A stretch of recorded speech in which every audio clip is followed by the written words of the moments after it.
This is Meet the Movie Press. It's November the 1st, 2019. I'm not quite sure how we got where, but this is where we are. On the show this week, Star Wars changes, Jumanji, the Next Level trailer, Robert Evans remembered, plus Terminator Dark Fate, Mother Brooklyn and the Irishman reviewed, and the box office. Stay tuned. Welcome to Popcorn Talk, featuring movie discussion, news, and interviews.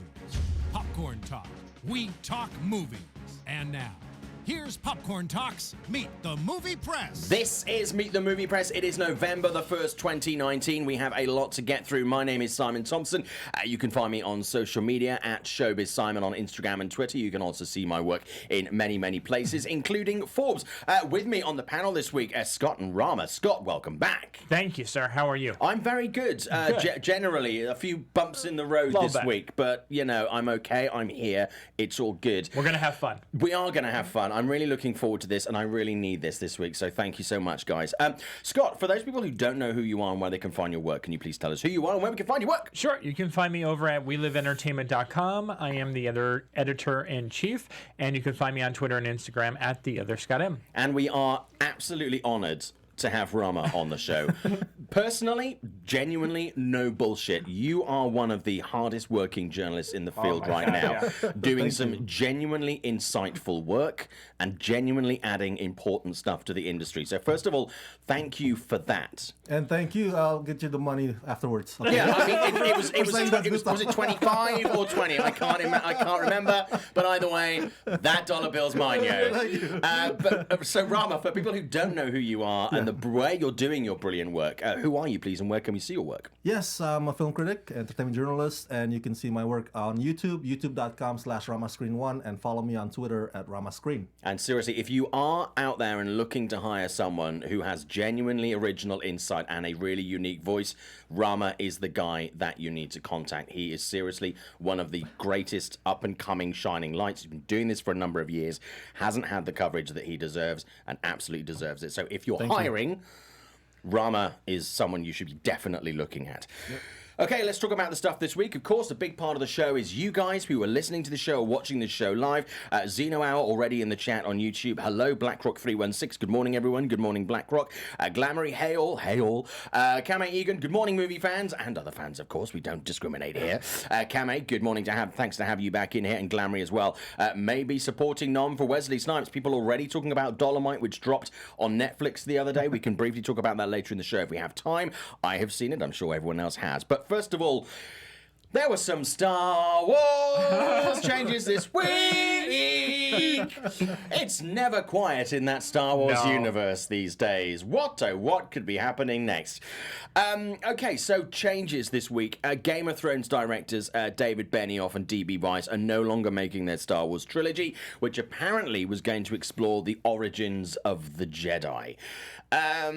So, first of all, let's talk about the fact that David Benioff and D.B. Weiss, when they were hired in the first place, was quite controversial, and now them leaving the project has also caused quite a stir.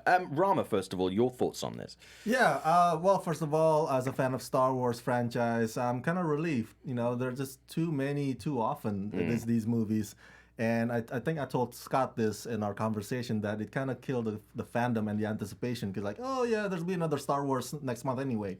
So as opposed to how it was back then, we were like have to wait in long lines, wait for months or years for a movie to arrive. So I'm relieved. That's my reaction to this news. And but I kid around, when they got hired, I was like, wow, Game of Thrones guys gonna make Star Wars movie? So what, they're going to amp up the sex and the violence in Star Wars? Like, that's going to be pretty good. Great. That's the only thing that kind of I crack up about. But also, I mean, when being behind Game of Thrones, the narrative of Game of Thrones was particularly good, and the arc that they created with that show. Yeah. And I think that's something that is fundamentally lacking in Star Wars, where it's more driven by lore than narrative arcs. Scott, your thoughts on this? No, I completely agree. And it's interesting because I think with Disney movies in general, we don't really hear that much backlash about like directors or writers leaving. But for some reason, the Star Wars franchise is starting to get a ton of that. Yeah. You know, we will never forget the whole Solo incident that happened.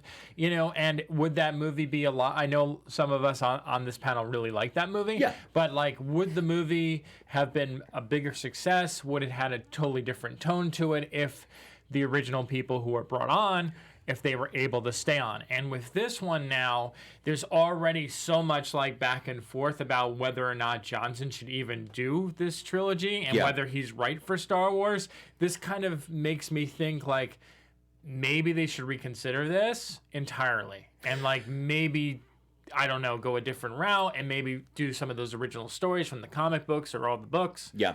Something different. I mean, maybe they should, but ultimately, this is a huge cash cow for Disney. It's a huge cash cow for Lucasfilm and everybody who has a finger in this pie.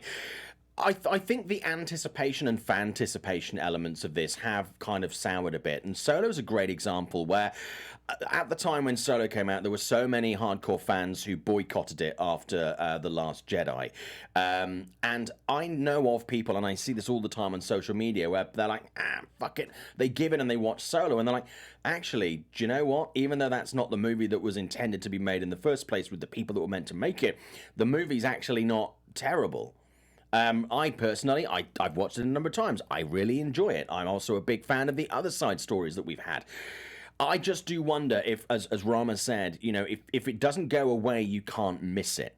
And like with these Disney live animation movies as well, you know there's one around the corner. And when you're laying out trilogy after trilogy and TV shows and brand extensions and all this stuff, you can, even the most diehard fan has to decide where they put their time and their money because we only have so much of it. Okay. And you can keep putting stuff out there, but ultimately, and this is going to be the next point, you have to get people in those seats. And from stories this week, Rise of the Skywalker, which is coming out, we're talking weeks away now. Yeah. You know, it's really not a long time. Tracking for the lowest opening of the sequel trilogy at the moment. And I do wonder if there's an element of, rather than anticipation, there's an element of resignation by the fact that people know they'll go and see this movie, but they're not driven to go and see this movie. It's almost like dotting the I's and crossing the T's. Rama, your thoughts on this? No, I agree. It's I forgot what other franchise that I feel the same way about that. You know, well, I mean, the Wizarding World of Harry Potter. Yeah. You know, obviously the Harry Potter movies, and then obviously we've got Wizarding World, and there is still a massive, love for J.K.'s work, but people just aren't turning out for it. You know? Yeah, I got to the point where might as well. Yeah, and that's simply not enough to get enough asses in seats and putting over that. It's because we get to see movies for free. Yeah. You know, but we sometimes have to shell out for them, and when we do, we know it's not cheap. It is expensive to go to the movie theaters. Yeah. So people do pick what they're going to go and see. Go ahead. No, but on the box office, are you surprised that this could be the lowest of the trilogy? Have they overextended this? I'm not surprised. I heard about that. That might be the lowest. But to also piggyback, if I may, to the earlier point that both of you made, especially Scott, where Colin Trevorrow, right, also left Episode 9, and Josh Trank was some other reason as well. So when they said that, it was because Netflix wanted the Game of Thrones guys to just focus on Netflix stuff, I kind of I was like, really? It might come down to creative differences again with Kathleen Kennedy. It seems like the Lucasfilm, like, you do it our way or the highway. So that's another thing too, like, busting out these many Star Wars movies in such short period of time, it runs the risk of lowering the quality of the storytelling. So, and after Last Jedi, I know a lot of fans who were just like, that was the last Star Wars movie for me. That I just hated that one. Yeah.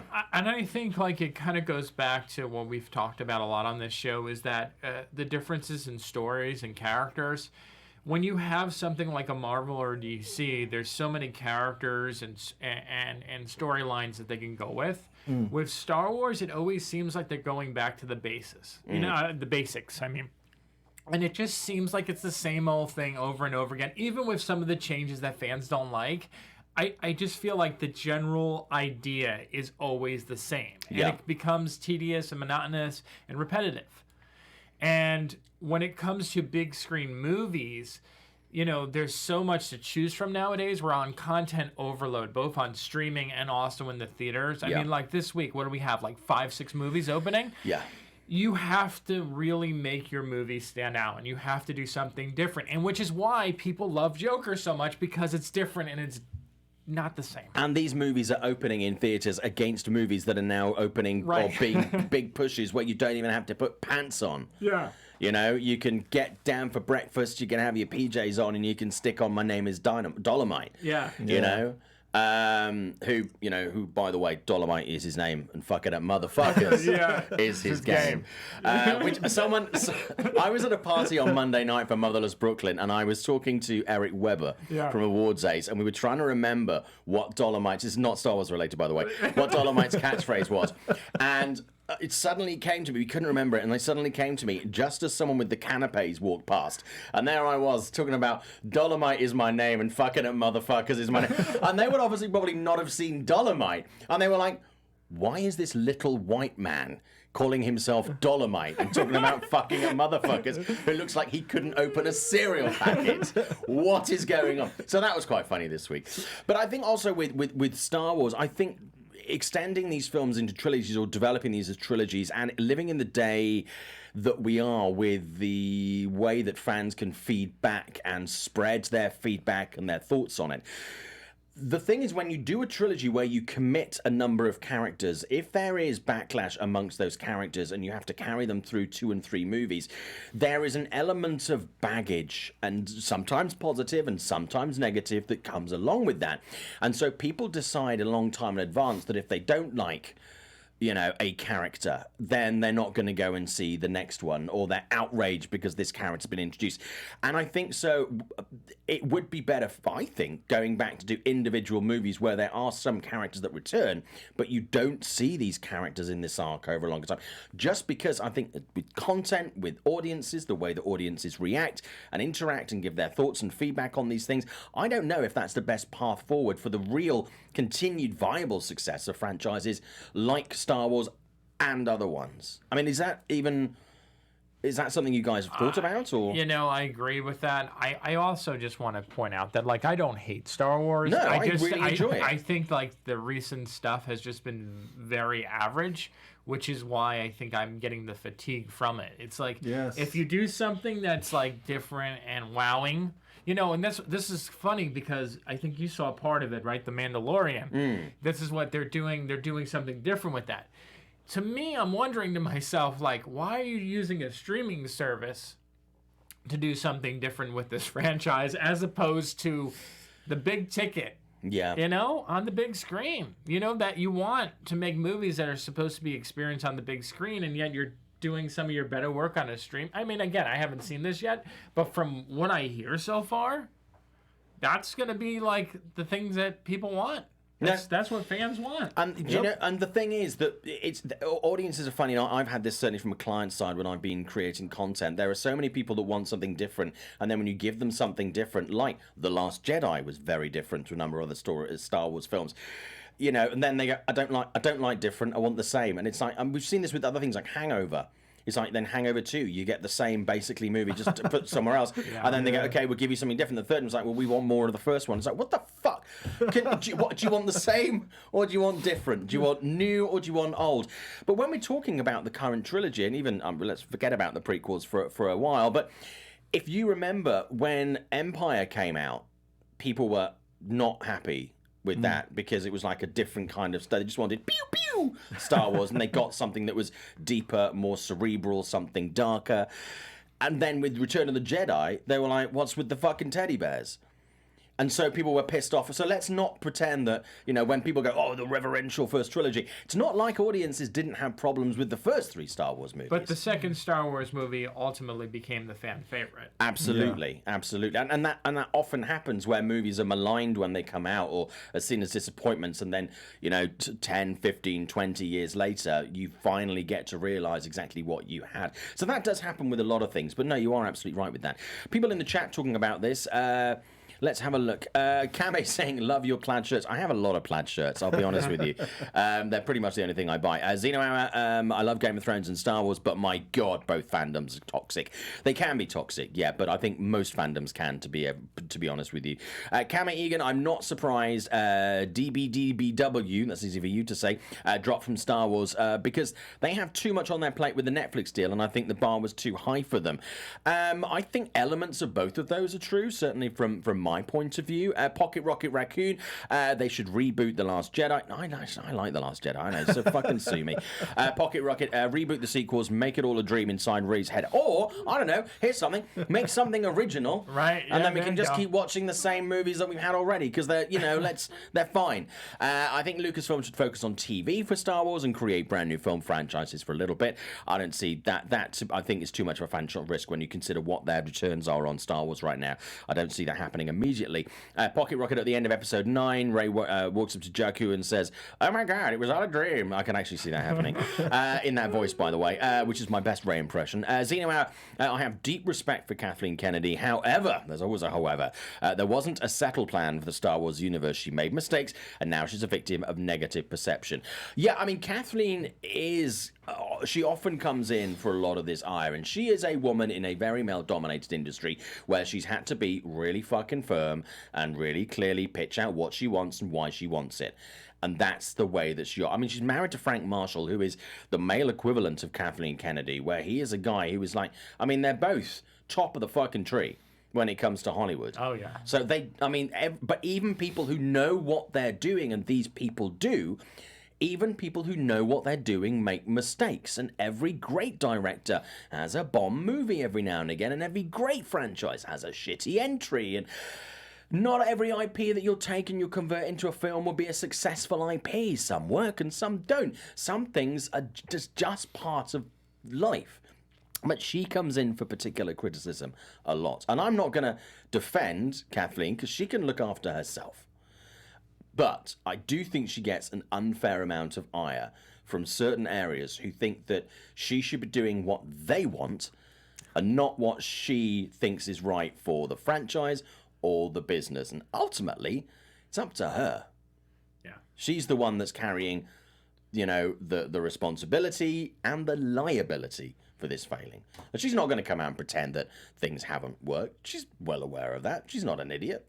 So, do you think she comes in for an unfair amount of ire? And we'll move on from Star Wars in a second. And remember, Rian Johnson's giving us 3 more Star Wars movies too. So. Yeah, I mean, seriously, we should get twofers on this. They should do with movie theatre chains, like, when you go and buy a coffee and you go back to the same coffee place and you have like a reward card. They should do that with Star Wars movies. It's like if you see these movies, then you get like your next Star Wars movie free. Oh yeah, just saying. But first of all, Rama, do you think Kathleen comes in for an unfair amount of ire? Yeah, I don't think it's fair to just blame it on just one figure on any aspect of life. But it does. There's always a disconnect sometimes with what the Lucasfilm wants out of Star Wars franchise and what the fans want out of it. So there's no pleasing both sides sometimes. So I don't know what the answer to that is. What do you think, Scott? I mean, I think the problem doesn't stem from her per se. I think it's the whole background of what they want. Yeah. I don't think that they evolve with the times over there. I feel like they're very stuck with what worked in the past, and they're hoping that they can continue to do that and expect the same kind of reaction and magic from it. Yeah. Which is difficult to replicate. I think they're afraid, because it's just... what we've learned over the years is that as much as people complain that they want the same, in the end, they really do want change, especially when it comes to entertainment. People don't want stale entertainment. They don't want stuff that they've seen before, even though they say they do. Because once they get something that's different and it's good, then they're like, ooh, we want more of this. Yeah. So that's something that I think Star Wars in general needs to learn. I think that's a really good point, actually. Yash in the chat saying, I don't know about her ability. Kathleen has produced all of Spielberg's greatest works. E.T., Jurassic Park, Back to the Future. Might have heard of some of these movies. Yeah, never heard of them. Amy Pascal getting dragged feels similar to what's happening to Kennedy. Yeah. Yash, all of Amy's decisions are literally why Sony Pictures is afloat. Kame Egan, I would like to see a deep, darker Star Wars delving into more character development. And you know what? I would like to too. Me too. But there's a huge part of the audience that they would hate that. And sometimes when we get that delivered by Last Jedi, which was darker than we've seen with some of the movies, people rejected it. Too dark. How come no one ever just Too boring. goes? How come no one ever goes back to just the simple fact that the characters are not as good? And Last Jedi? Like no, just in general. Oh, In in this, general, new, okay. in this new trilogy, like let's just have some real talk and just admit that these characters are not as strong as the original characters. Ray, Finn. Yeah, Poe like they're Dameron. just they're extensions of those original characters, but not nearly as convincing or likable. And I mean, I know like people, again, I'm not saying this that we can't have a diverse Star Wars. I'm not saying any of that. It's just that, it was funny because like It's got nothing to do with the color of their skin. it has nothing to do with them. Nothing to do with that. It's just that is the actor right for the role?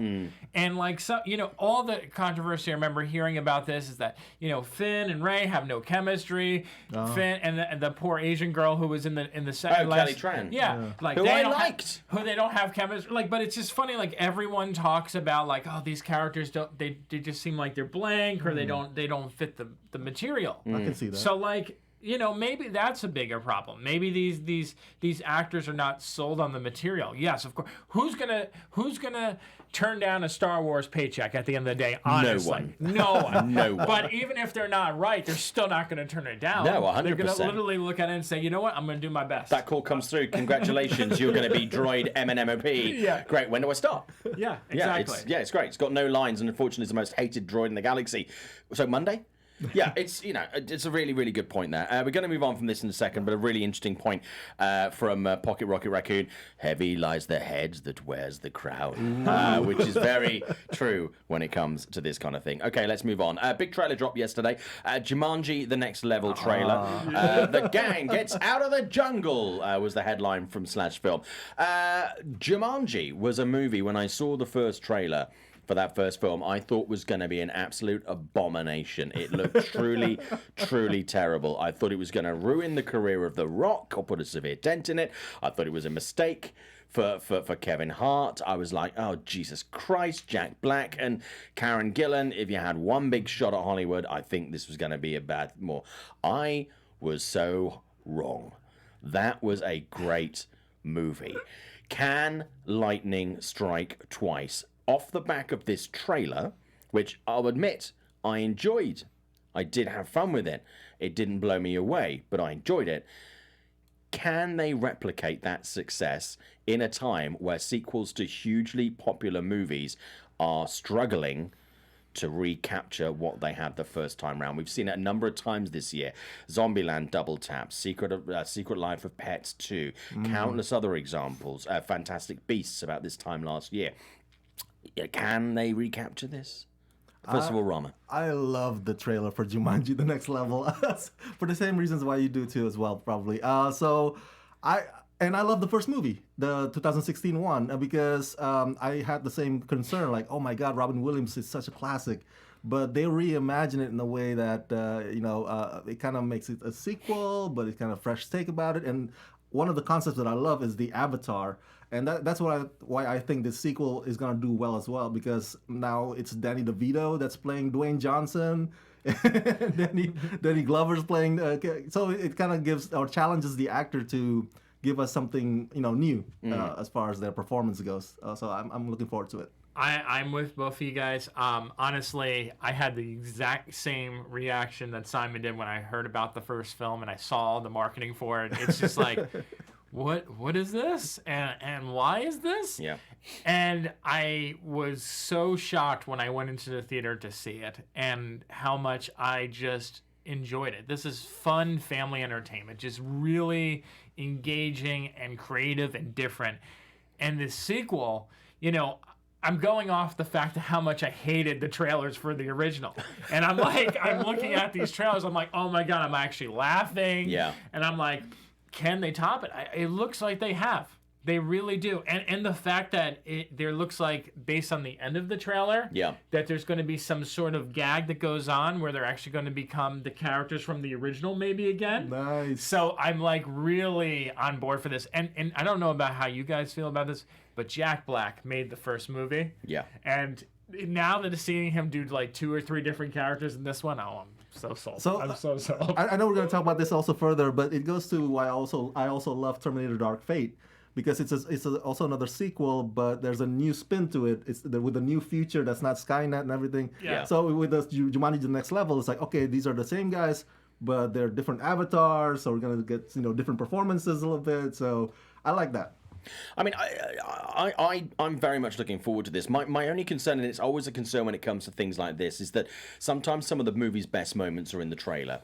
So I'm going to be very hopeful and think that these are just the ones to really get you engaged, and it's not going to be a lot of the big moments, because Zombieland Double Tap, which I really enjoyed, a lot of the really good moments and the really good surprises in that film were already either in the trailer or certainly sort of led into in the trailer, and it kind of ruined that a little bit for me, even though I ended up really enjoying the movie. I think a lot of it would have been better if I'd have had just seen that for the first time. So I have these concerns. I'm always sort of a little bit reticent with this stuff, but it is a movie that I am genuinely looking forward to. And I'll be honest with you, when you're looking at end of the year Star Wars and you're looking at end of the year Jumanji is the one that I'm most looking forward to. Me too. As a great, just a laugh out loud. And there are only a handful of experiences this year where an audience has really, without the look at me, I'm laughing at a movie, I'm so clever because I work in film. Genuine, gut laughs was Toy Story 4 this year, where people just forgot the wankery of the industry, and they just like, this is a funny film and I'm going to laugh at it authentically. I'm not going to sit at a premiere and go, ha! When I think, someone thinks I should be funny. Look at me, I found a joke funny. All right, well done. What do you want, an apple? Yeah. But yeah, I mean, this for me is Jumanji. It's going to be one of those movies where it's just going to be, okay, let's take off this cloak of industry wankery and let's just enjoy this movie as a good popcorn movie. I'm very much looking forward to this movie. Me too. Do you think they're already planning a third? I would put money on a third. Oh yeah. I wouldn't be surprised. Yeah. I wouldn't be surprised. Yeah. No, I think certainly, even if this does as well or almost as well as the second one, I think at the moment, I think it could certainly match it with no problem at all, in a lot quicker than the first film made its money. And I would be amazed if they don't announce a sequel like first week of January. Jumanji, game over. Yeah, absolutely. But then what will The Rock do with that 5 spare minutes of time? He will obviously build another company, because that's what he does. That man eats, sleeps, and shits success. Yash talking about Jumanji outside of Jack Black. I don't care about Jumanji 2. Very interesting.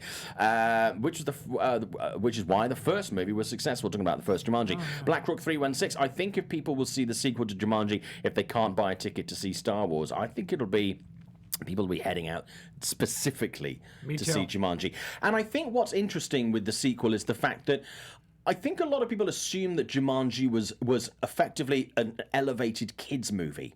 And I think a lot of adults went to see Jumanji and got it as a slightly more mature, slightly more knowing, informed, and deep. I mean, it's not deep. This is not Nietzsche of cinema, but it's it's a deeper level. It's a movie that it sure is for families, but there's also a lot of stuff in there for adults to go along and enjoy it as well. Whereas some people might have seen the original Jumanji as a kids movie, right? So we'll see.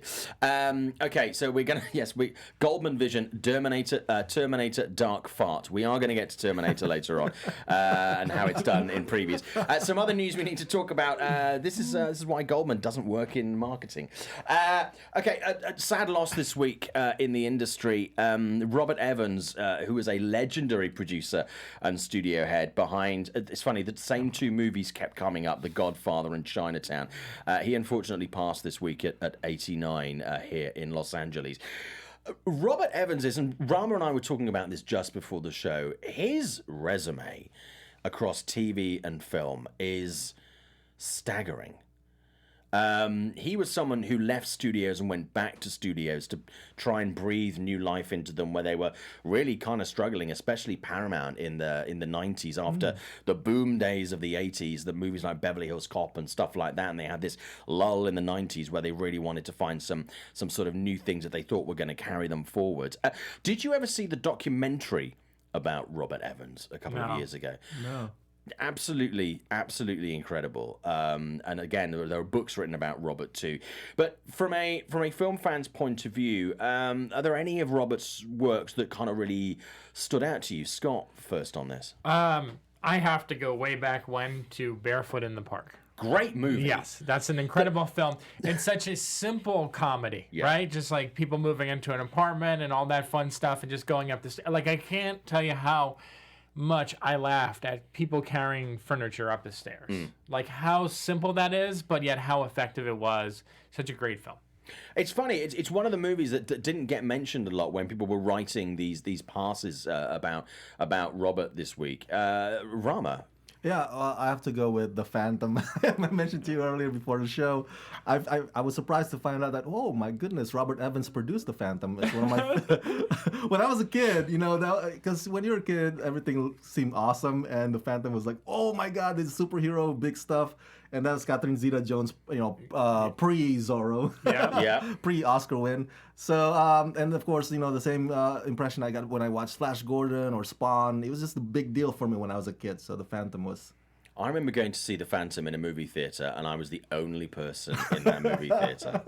It's great. It's one of those movies that came out around that time where there were so many movies that now we look back at and we reappreciate that at the time were just, derided and overlooked and terrible. But also, I mean, Robert's influence on filmmakers and producers, I mean, he really, he brought something to the industry that was kind of a unique perspective and a unique modeling for the industry in the projects that he picked up, and he went on to influence so many people. And even now, towards the end of his life, he was still, even though he wasn't sort of working as much, he was still seen as a go-to guy at 89. And when you're 89 in the industry, or past your 70s, and you're still considered to be a tastemaker and someone who's pushing for change and doing things differently, when so many people in the industry are looking for people who are in their 20s to try and sculpt things, there aren't many people like Robert in the industry who were decades ahead and are now decades ahead of where we are, but are still pushing forward. I mean, do you think the industry needs more people like Robert who have not only the knowledge but also the foresight to have these kind of ideas? I don't think you can create that. Right. I think he was kind of born into the industry, and that he became an expert over the years. I think the one thing that about his filmography and all the movies that he helped were that they were risky even at the time. Yeah. And they weren't the same. He kind of dabbled in comedy and dramas and all horror. And horror. I mean, movies, Rosemary's Baby, which is one of my favorite films of all time. At a time when horror was, hey, I'm a monster. That was fucked up shit. Rosemary's Baby when that came out. Scary shit. Yeah. Rama, your thoughts on this? Yeah, I agree with Scott, and I kind of envy the filmmakers and everybody that came to him for advice, because it must have been like the most amazing thing to just get the wisdom from the old guard, Robert Evans. So yeah, we can always use that these days. And there was one movie that again Rama and I were talking. I mean, just look, as a producer, let's just run through some of the movies in case people don't know. And seriously, it's over Halloween, so you can put your compulsory horror movies away this weekend that everybody pulls out. Marathon Man. Yeah, Marathon Man, Urban Cowboy, The Cotton Club, Sliver. if you're looking for a little bit of TNA this weekend. The Saint, terrible film, but I mean, still, there's a lot in that I'm like, yeah, I take my cap off to him. As a head of production at Paramount, Love Story, True Grit, The Italian Job, original, not Wahlberg, Rosemary's Baby, The Detective, Odd Couple, Barefoot in the Park, Scott mentioned, Plaza Suite, which is a fucking study in comedic cinema, if ever you needed one. Harold and Maude, The Godfather, you might have heard of Serpico, The Great Gatsby, The Conversation. I mean, there are people who work in Hollywood for years who do not have a fraction of that resume. Not only films that are successful, that matter and change things and cause influence in the industry decades after they were released. Robert Evans, a tremendous talent who, I know, it genuinely is incredible. You look at it and you're like, huh. Well, but I mean, even Robert had a couple of stinkers. But Robert Evans, a loss to the industry. And the amazing thing to this point out week. is that in a span of almost less than 10 years, all those movies. Yeah. Lazy. So let's look at 1996 international box office is not what it was in 2019. It would have been a huge hit if it came out today. I think we're talking about The Phantom, which starred Billy Zane. Not a lot of movies that aren't outside of Red Books that you see that in these days. I love the Billy Zane movie just for nostalgia reasons and how comics came into my life. That's from Yash. Yash again. The Phantom comics were my dad's favorite comics in India. Interesting. I always find it interesting why certain things that are very linked to one culture, so American culture, comic books generally, when they do translate to other territories and how people engage with them and I mean, rather than just a sort of a physical way of seeing representation in a comic or on a screen, just kind of how they become part of culture, I think it's always fascinating to me. Pocket Rocket Raccoon, I love Popeye. It should be more of a hailed classic. I don't know about that. But Pocket Rocket Raccoon, that's the wonderful thing about this show is you can have your own opinions and that's entirely fine. There is no right and wrong, apart from when people say that Popeye should be more of a hell. I'm kidding. Reboot it. Yes.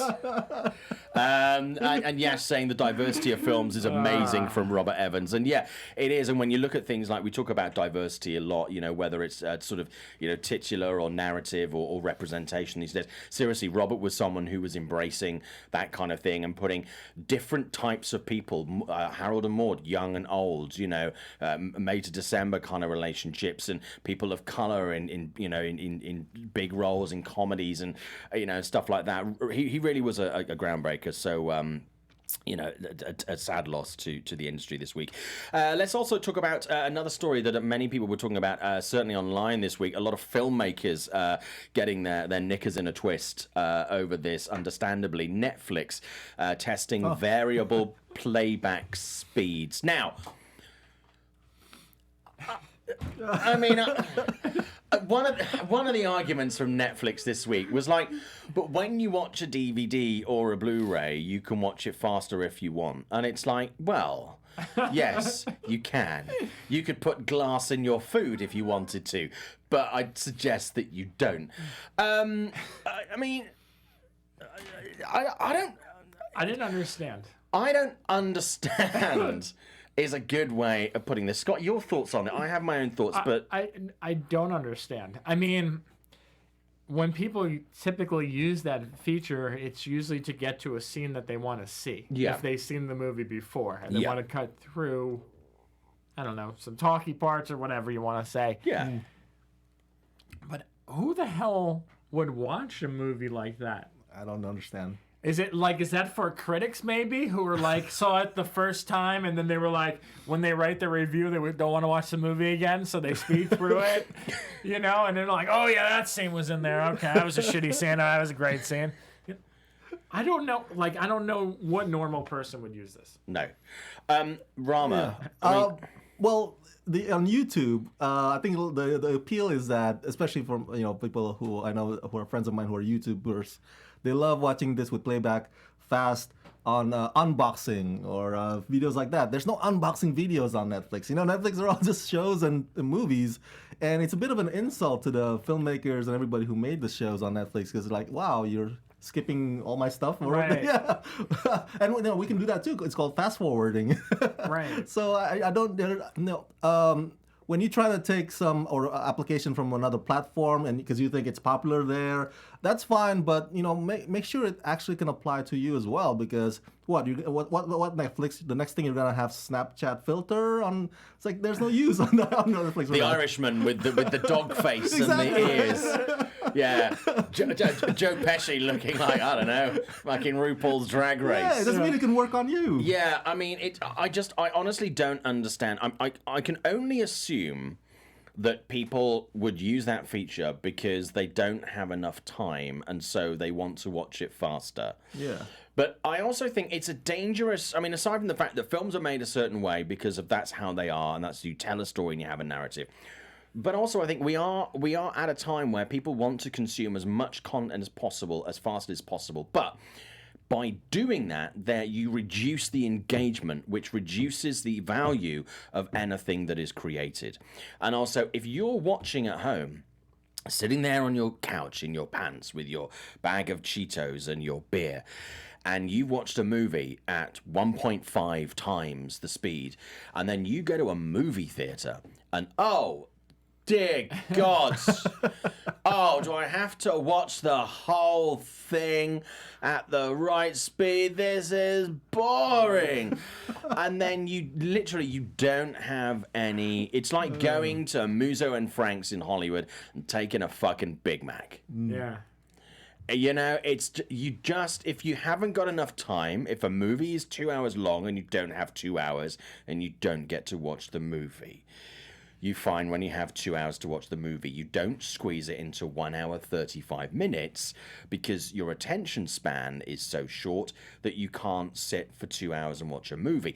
I just think it's a very dangerous precedent. I mean, this is not world-ending stuff. I do realize that this is not the end of the world. I just think it's shit. Yeah. But I want to say, like, going back to his point, I didn't think about it until you brought it up. It's like, if they're using YouTube as kind of like the platform to base this off of, first of all, YouTube has so much content as it is. And there's so many different types of content. Like you were talking about unboxing videos, you have 3-minute music videos, you have 2-minute trailers, so much content, right? But the thing that I'm wondering is that the retention rate on their movies or on their shows, what they're noticing. So in order to get that retention rate up, are they thinking about incorporating this feature to get those figures up? Yeah, it's creating a false positive, effectively. Right. Yes. Because I mean, isn't that what like a lot of people do on shows in general? Yeah. Like I don't know if I should say this, but I heard through the thing, and I don't know if this is true, but like one of the reasons why I think Collider started doing like shorter shows was because of the fact that the algorithm and the retention rate. So I don't know if Netflix is following because of all the algorithm changes that are going on with YouTube, and they're looking at that information, which is publicly available. Maybe. And they're trying to compare that and put it on their services and see what they can do. And again, I think that's a dangerous precedent if that is the case. Yeah. Where content creators are doing that. It sets a very dangerous precedent for that, because you're creating content purely based on data and not content. The focus is off what you're putting out there, and it's too much. It's gone too much the other way. You need to use data, and you need to use stats and everything else to create successful content.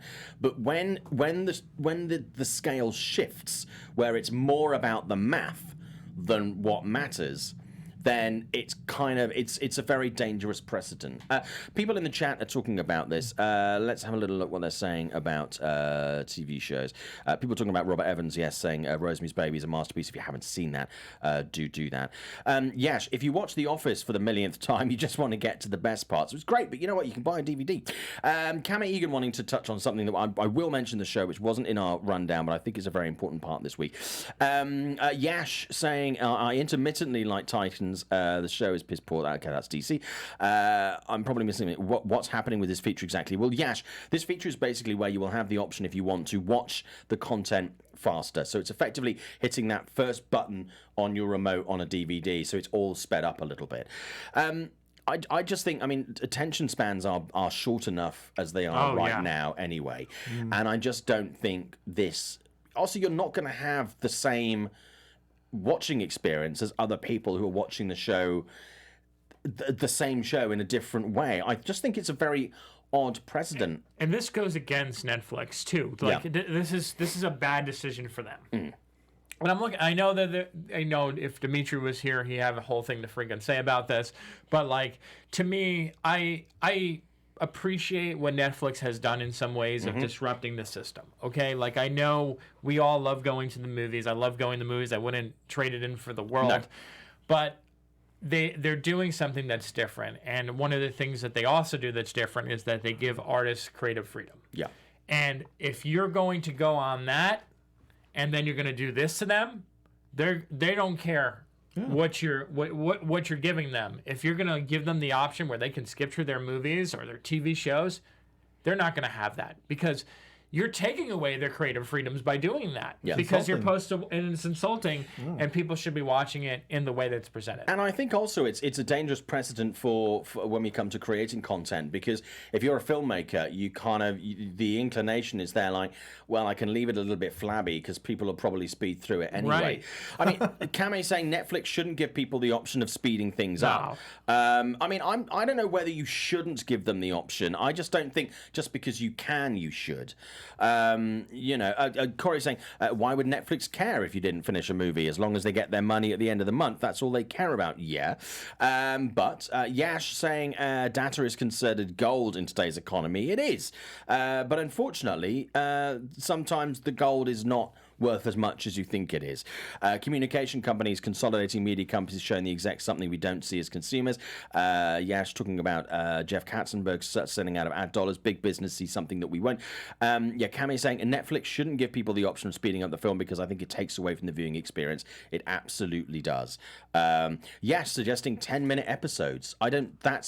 We shouldn't start doing this because when you start going down this road, you go 10 and then you go 9 and then you go 8 and then you go 1, and it's not good content. And this is why, aside from things like Vine, when you have things like Snap Stories or stories on Instagram, they only stay around for a certain amount of time. They don't, because they are that disposable. It is content that is relevant for an immediacy, and that's it.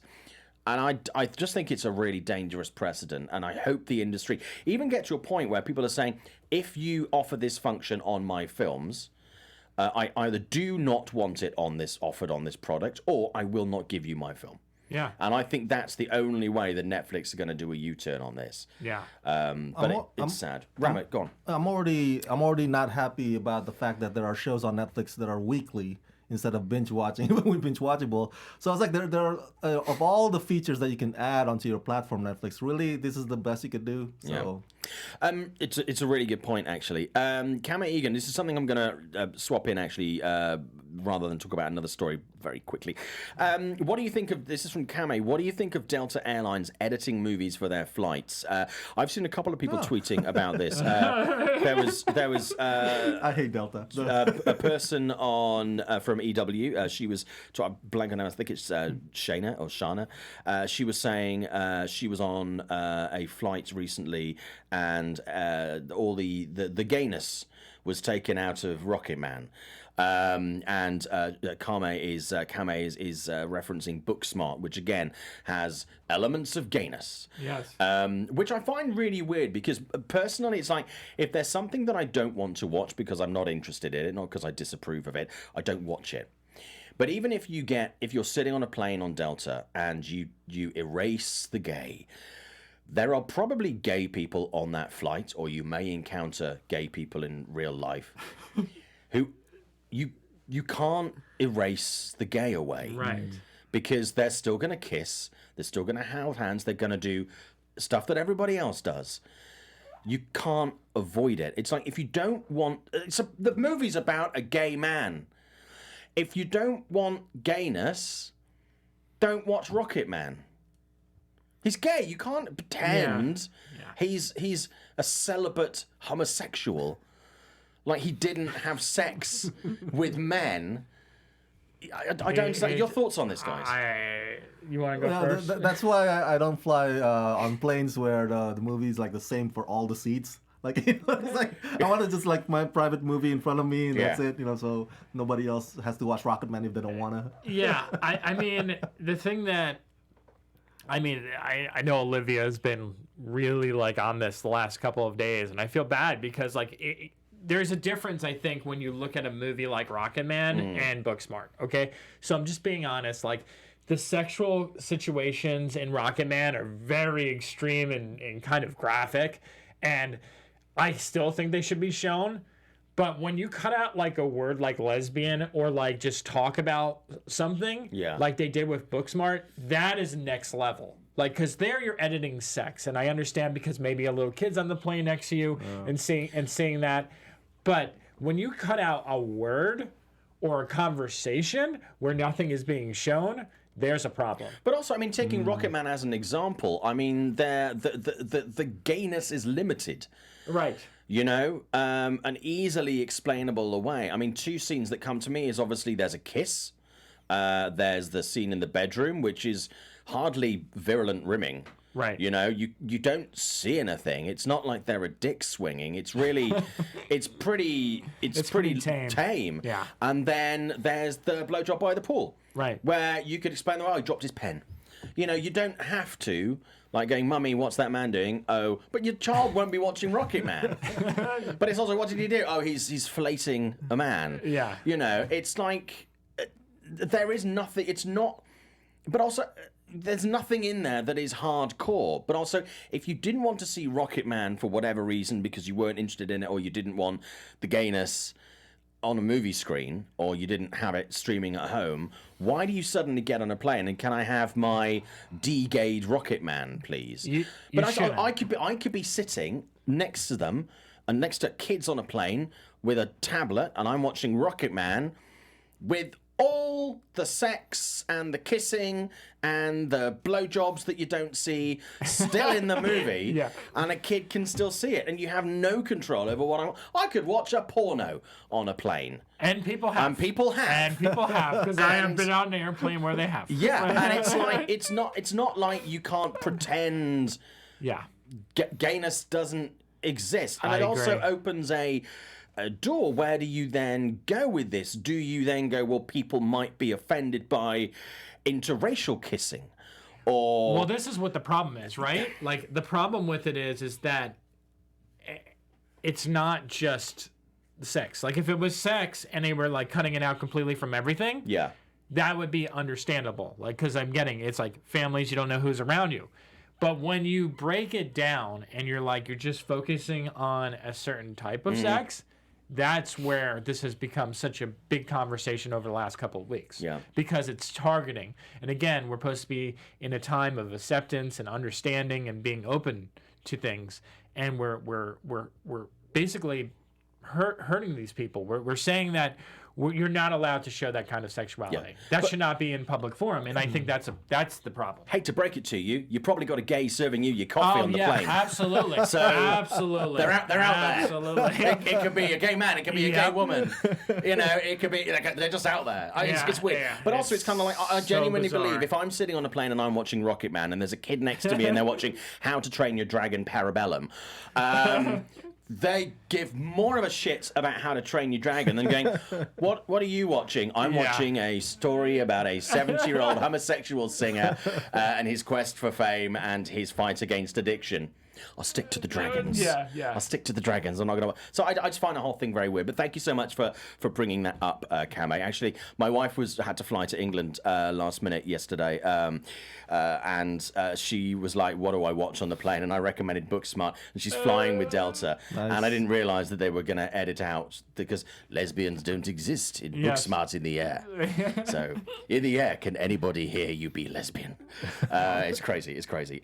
So a very interesting discussion there. I think that's going to come up again more in the future. The story I wanted to bypass very quickly, but I did want to give lip service to, is the Batman director Matt Reeves has confirmed that Jeffrey Wright is going to be Commissioner Gordon this week. Casting that was rumoured, but personally I'm very happy about that. Scott, Rama, we agreed that that's really good. Wanted to just mention that. Okay, let's talk about movies that are coming out this week, but I also want to very quickly look at the box office. It's been an interesting couple of weeks at the box office. Let's just call it interesting. Okay, so Terminator Dark Fate is coming out this weekend. We've also got The Irishman limited release. We've got Motherless Brooklyn and a few other things. Terminator Dark Fate looks like it's going to take the box office this weekend, 38 million. Maleficent, Mistress of Evil, 11.2. Also Maleficent, Misfire of Evil. Joker is likely to take third place. Harriet, fourth place, which I'm quite interested.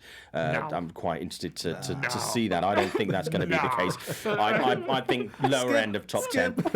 And then box office mojo are saying Addams Family in fifth place, Zombieland 2 Double Tap, Arctic Dogs, really? The Lighthouse, Countdown, and Black and Blue. I think basically everything south of the Joker is kind of wrong. Yeah.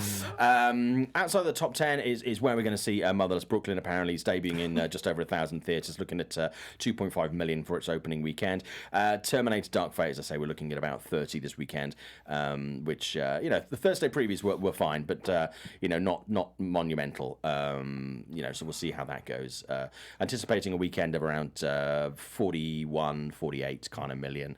Some people are saying I think it's going to be closer to the 40. 35, 40 personally. Do you think that's right, 35, 40, or do you think a bit more, or what do you think, guys? I think it's going to go 35, 40. Yeah, I don't see with the mixed word of mouth on this movie. I think people have already are burned out, even though they try to do something new with this. Yeah. I just think that this franchise is almost got its one robo arm in the ground. Yeah. Rama? For Terminator Dark Fate? Yeah. Yeah, I would say around that range. Yeah. Yeah. I mean, for me, I know you quite have enjoyed it, but I think it was, for me, it was fine. I don't think it was over exciting. Quite good, but it is the best Terminator sequel since Terminator 2. Congratulations, by the way, for getting that on the campaign. That is Scott Menzel. That is factually accurate. No. I said it's the Terminator film you've been waiting for. Oh. Do you mean the good one? Yeah, exactly. Okay. And that is also factually accurate. Yes. Because we have been waiting for it. Yes. Clever wordplay. It's amazing. Paramount were very happy for that one. So Terminator Dark Fate coming out this weekend. We kind of talked about it on the show last week, but a brief summary there. We thought it was okay. I just want to talk top 5 Arnie films from both of you. Let's start with Rama. Oh yeah, the fifth one, and going to the top, my favorite. So the fifth one's End of Days. The movie banked on Y2K fear. Gabriel Byrne played one of the best on-screen Satans ever, devils ever. Number 4 is Predator. The film's last 30 minutes with Dutch versus the Predator. I can watch that 1,000 times over. There's that fight between the two of them. And of course, the manliest handshake between Dutch and Dylan. Dylan, as they flex, you son of a bitch. Go to the chopper. Number 3 is Terminator 2, Judgment Day. I always like this one better than the first installment, and it's the movie that my family watched together as a family. Oh, cool. We love it. Number 2 is True Lies.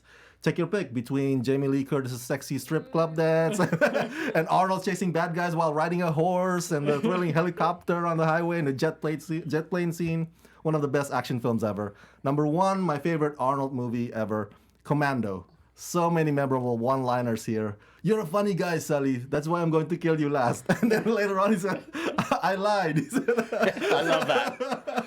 So many over-the-top graphic violence. Like he throws a machete and the machete slices the guy's face off, literally.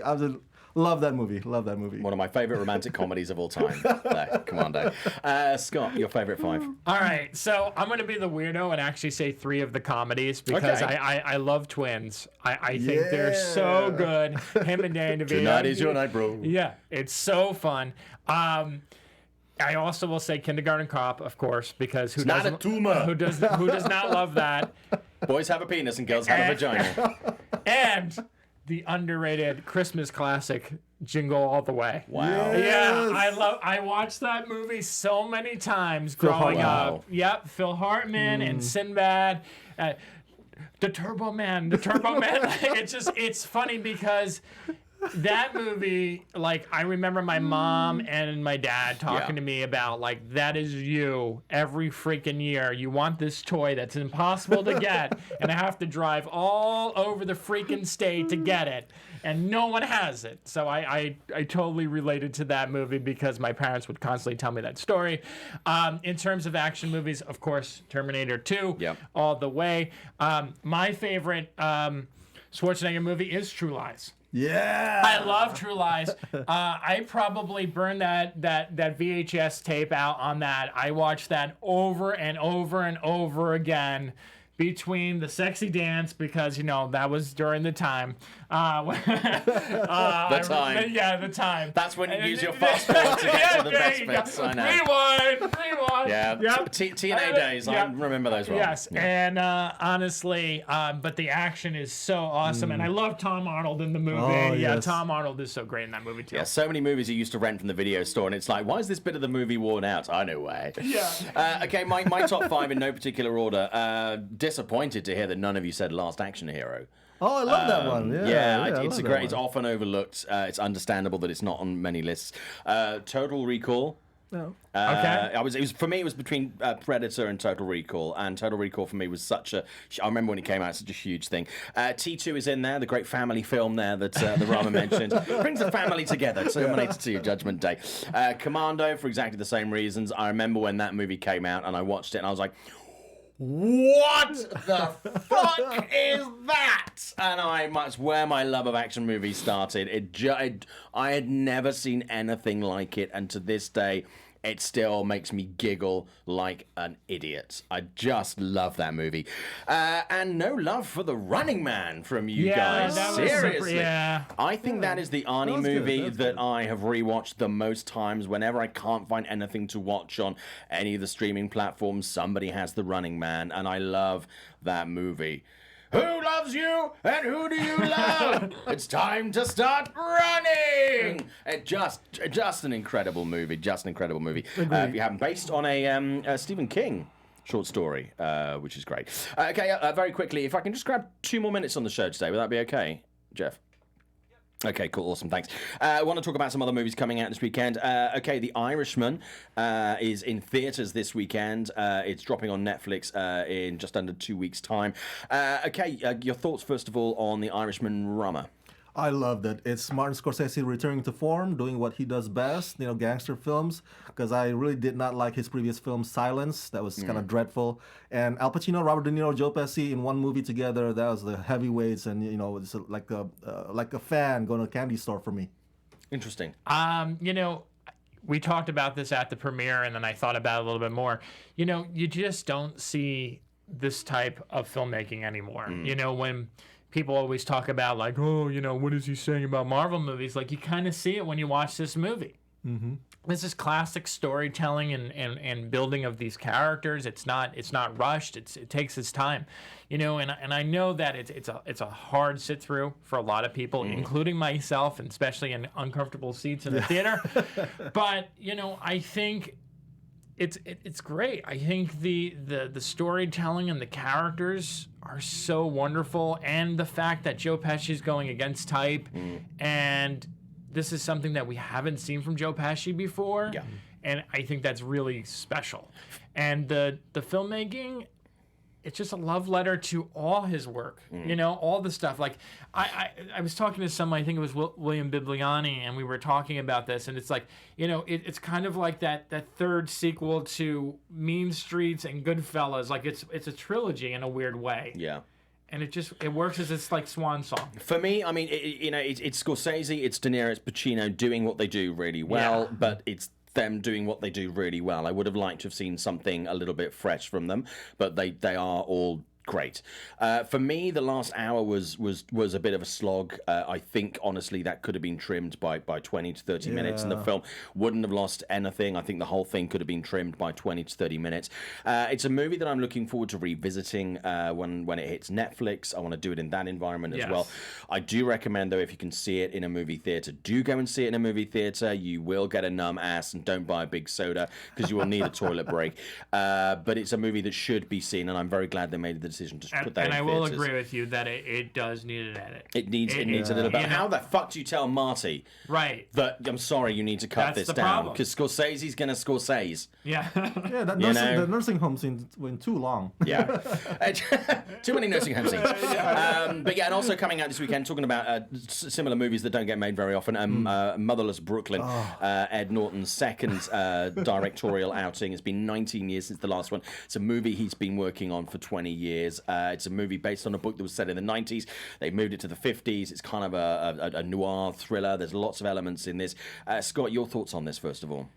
I know Rama strongly disagrees with me on this movie, but I really enjoyed it, and it was another film just like The Irishman where the next morning when I woke up, I walked out of it, I was kind of like, oh, okay, that was fine.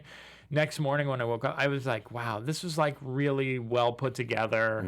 You can tell that Norton really cared about the material and the subject matter, and it has, there's a lot of layers to it. Gugu said when I did the interview with her, she was saying that like it's like a full meal, and it really is. There's a lot to digest with this movie. I think it's really well made, and everyone was so worried about Edward Norton not being good in the film. I think he's great. I think he's great. It's a movie that the first time I saw it on Monday, and I was like, actually, I didn't know whether I liked it or not. I watched it again before doing a Q&A with Edward and Gugu this week for BAFTA, and I, actually going back and watching it a second time after seeing it the first time, I do get a lot of things in there that I didn't pick up on the first time because I was following the narrative. It's a very brave choice. It's a movie that only got made because Toby Emmerich and the head of Warner Brothers and Bruce Willis got on board. It was made for a fraction of the type of money that's spent on a Netflix movie. He called in a lot of favors. A lot of people did this because they wanted to work on this with Ed. A lot of belief behind this. Whether audiences are going to get it, I don't know. It's going to be the second biggest flop for Warner Bros. this year. Yeah, but I think it is. If you want something that is very different to what is out there right now, and you want something that will really introduce you to kind of 50s noir and stuff, I think it's a really good example of that. Before we finish, I think a lot. How about Rama? He's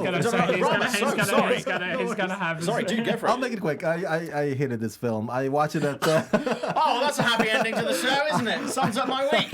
I watched it at TIFF, and I was struggling to stay awake. But then again, you told me that maybe second time around might be would be worth it, so I might give it another shot. But the first time watching it at TIFF, I felt like the story was rudderless. It went on detours and roundabouts, before it makes its point.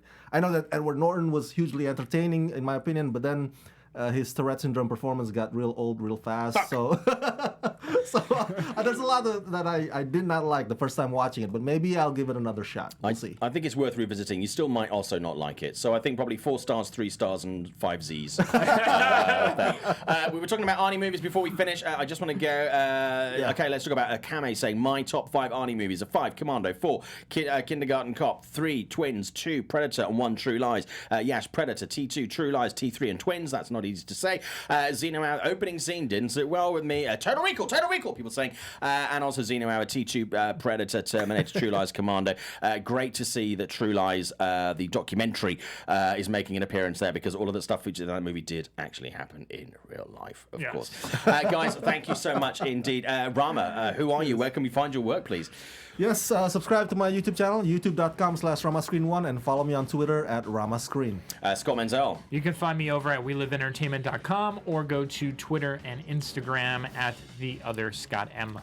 My name is Simon Thompson. You can find me at Showbiz Simon on Instagram and Twitter. Thank you so much for everybody who took part in the show today, to Rama, to Scott, and everybody in the chat. Your feedback is always really appreciated. Remember, you can carry on the conversation in the comment section under YouTube, but if you can't see us on YouTube or just don't want to, which is fine, and you listen to us on any other platform, please make sure that you leave a review and tell other people about Meet the Movie Press. We really appreciate it. I may be here next week. I don't know. I will we'll see. We'll see how that pans out. Thank you so much for watching. Have a great weekend, everybody. And don't forget that Dolomite is his name, and fucking up motherfuckers is his game. Check out My Name is Dolomite on Netflix. Have a great weekend, everybody. Take care. Be safe out there. From producers Maria Menounos, Kevin Undergaro, and the entire Popcorn Talk Network, we would like to thank you for tuning in. For questions or comments, be sure to visit popcorntalk.com. I'm Sir Richard Wentworth, and this has been a presentation of the Popcorn Talk Network.